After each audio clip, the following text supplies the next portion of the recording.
Les fondations du château de Chenonceau menacées, Ashley, par la baisse du niveau du Cher. Expliquez-nous. Oui, parce que ce château, il est monté sur des pieux en bois, un peu comme à Venise. Et il faut que ces pieux ils soient immergés à un certain niveau pour être conservés. Or, en ce moment, le niveau du Cher, il est très bas. Regardez, hein, on voit sur la berge les marques de l'eau. On voit parfaitement le fond du Cher en ce moment. 80 cm environ, ça descend même à 45 cm par certains endroits. Le risque, si les pieux restent trop longtemps hors de l'eau, c'est quoi ?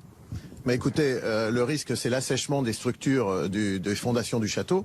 Et donc, le but des barrages à aiguilles, c'est d'avoir le niveau blanc que l'on voit au niveau du château, c'est d'avoir tout le temps en permanence de l'eau. Est-ce que on voit déjà les dégâts C'est des dégâts qui sont très subtils. Moi, je suis pas professionnel de la chose, mais on voit là l'augmentation du débit qui vient taper dans le château à un endroit où la rivière, quand il y a plus de débit, est beaucoup plus calme. Et c'est vrai qu'on est dans une situation très exceptionnelle.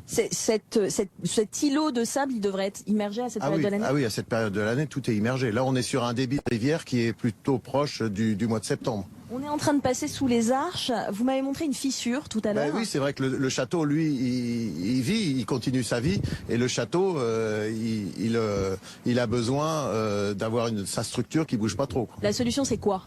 La solution, nous, on la connaît. La solution, c'est la remontée du barrage à aiguille qui est en aval.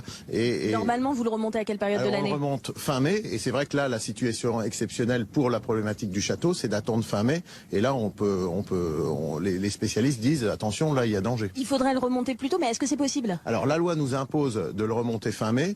Nous, ce que nous demandons, nous les élus et puis les professionnels, c'est tout en respectant la remontée des poissons, parce que c'est un problématique de poissons migrateurs.